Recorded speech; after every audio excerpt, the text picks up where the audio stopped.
Okay, so we're going to focus on some problems involving the market for loanable funds. I'm going to share my screen with you. And I haven't opened this up yet. I want you to watch me do the first problem. All right, I'm going to do the first problem for everybody. Then we'll do another one together. And then there's four for you to do on your own. So first of all, you're going to be opening this up in Kami. And there's a plus button here for zooming in, which I like to use.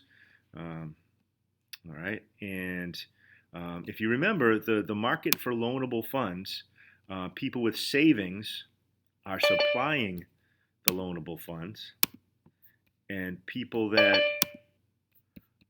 want to purchase capital equipment, Oscar Starlin, um, are demanding the loanable funds.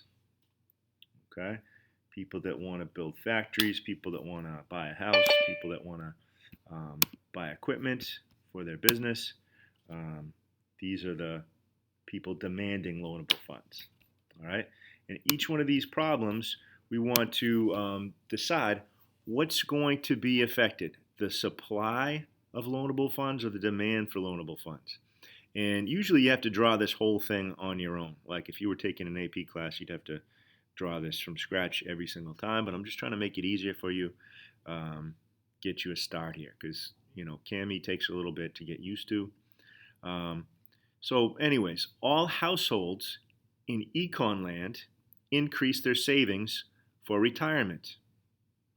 All right, all houses start saving more money. Um, what's affected? The supply of loanable funds or the demand for loanable funds? What do you think?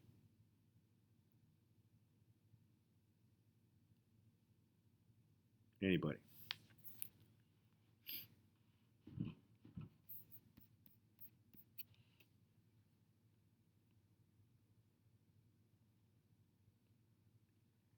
I'm sorry, what was your question? Yeah, so if all households start saving more money, they increase their savings, what's affected? The supply of loanable funds or the demand for loanable funds? Demand. All right, I got one vote for demand. What do you think, Armani? You agree with that?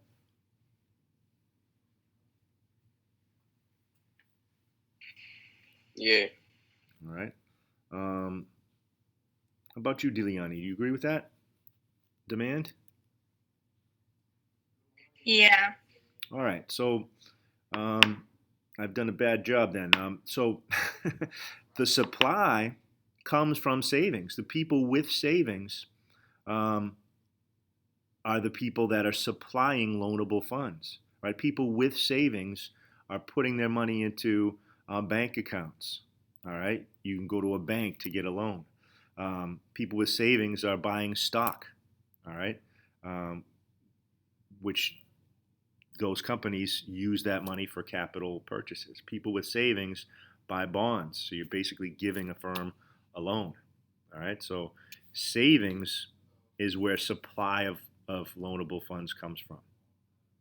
Okay, so supply of loanable funds increases. So I want to take my little pen here, all right, and or an arrow or a line, and I want to show that supply increases. And I want to draw a new supply curve that's to the right of that old supply curve. Increase is always to the right, decrease is always to the left. All right, if every single interest rate, there's more people willing to supply savings. All right, because everybody has more savings um, than they used to have. So you're going to click on this little shapes tool. You're going to pick the line, and we're going to draw a new supply curve that's to the right of the old supply curve. All right, and then you're going to click on this text box, and we're going to call this S2. All right, I already did S. This is S2. All right, now you can see I drew the initial equilibrium for you. Before people started saving more money, Q1 represented the initial quantity of loanable funds. All right, and R1 represented the initial interest rate. But now with this increased supply of loanable funds, we have a new equilibrium. All right, and again, you don't have to draw these little dotted lines, but if I follow this down here, I've got a new quantity of loanable funds in the market, and I've got a new interest rate. All right, so what you want to do is grab your pen or the line tool, make another mark here, make another mark here. You're going to grab a text box. We're going to call this R2. And we're going to do another text box down here, and this is going to be Q2. All right? And then we're going to write in words what's happened to the quantity of loanable funds and what's happened to the interest rate. Well, quantity has increased, right? There's more loanable funds in the market, and the interest rate has decreased. So we're going to grab a text box, and either to the side here or under the graph, we're going to say the quantity of loanable funds has increased. The interest rate has decreased. Okay.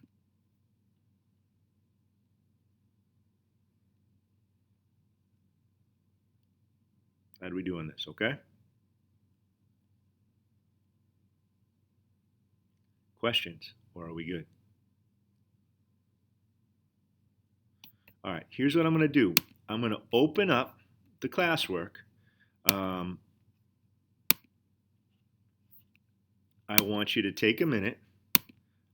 If you already have the Google Classroom page up, you're going to have to refresh your screen in a minute. But you're going to open the Tuesday classwork. You're going to click on Open with Cami. All right, and we're going to do one more problem together. And then you guys are going to try the other 4 on your own. All right, if you're just getting in, tomorrow we will reserve for any questions you have on yesterday's multiple choice practice test, and then we'll have a few more review questions, and the test will be on Thursday. But you're going to have the final section of your test is going to be an open response where you're going to have to shift the supply or the demand curve. So that's what we're practicing here today. So take a minute and open that up. We are going to do number 3 together.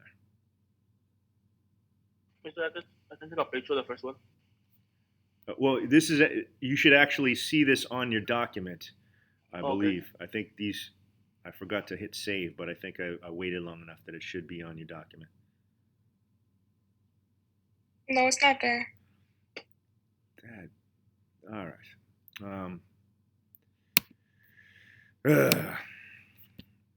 All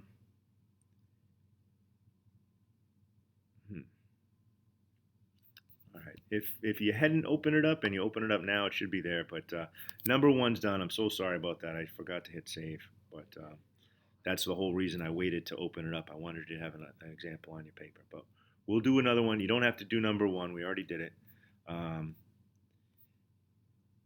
Let's do number 3 together, okay? And then you guys will do number 2. Does anybody want me to wait up?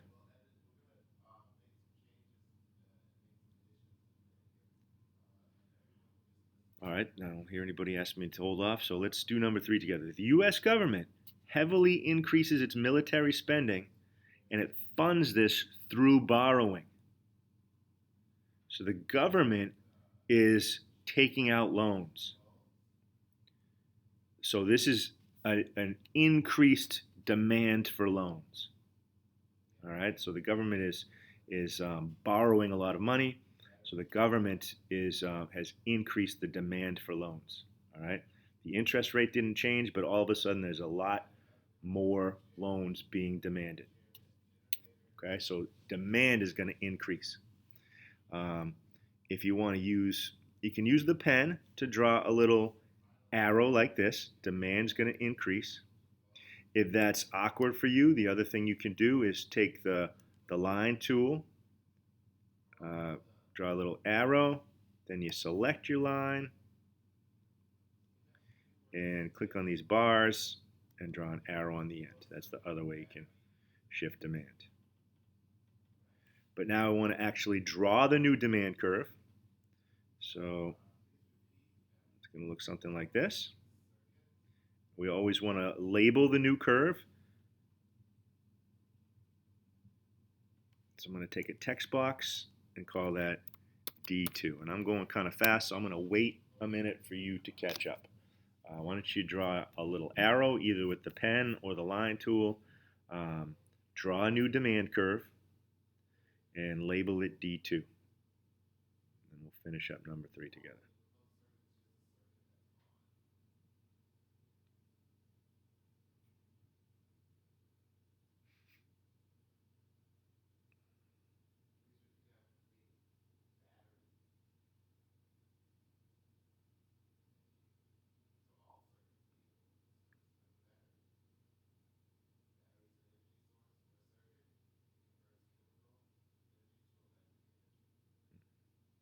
Would anybody like me to wait?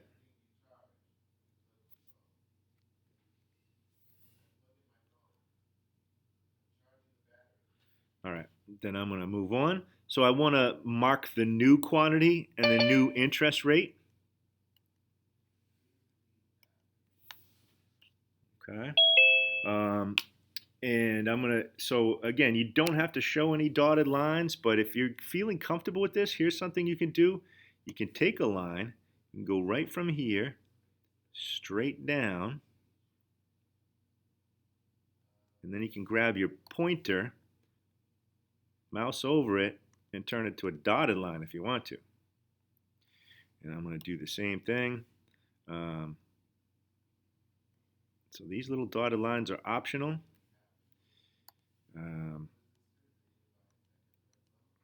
But what's not optional is I want you to put a new mark on the x-axis and a new mark on the interest rate axis and draw a little text box and tell me that you're aware that Q2 is here and that you're aware that R2 is here. They're both higher than they were before.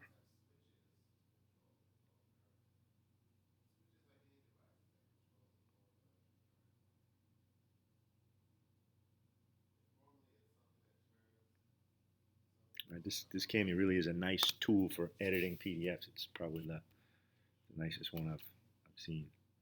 There's a lot of stuff you can do with it.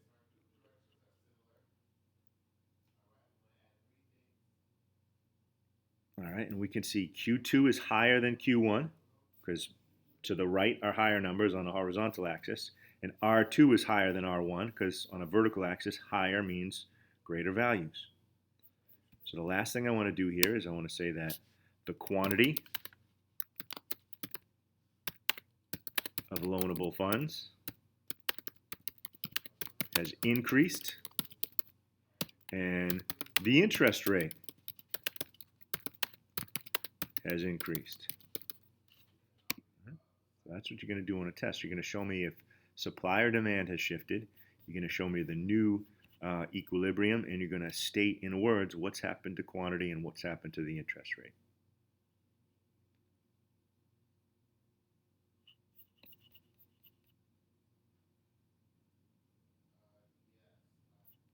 All right, you're going to do 2, 4, 5, and 6 on your own. And I'll talk about number 2 in a second to get you started.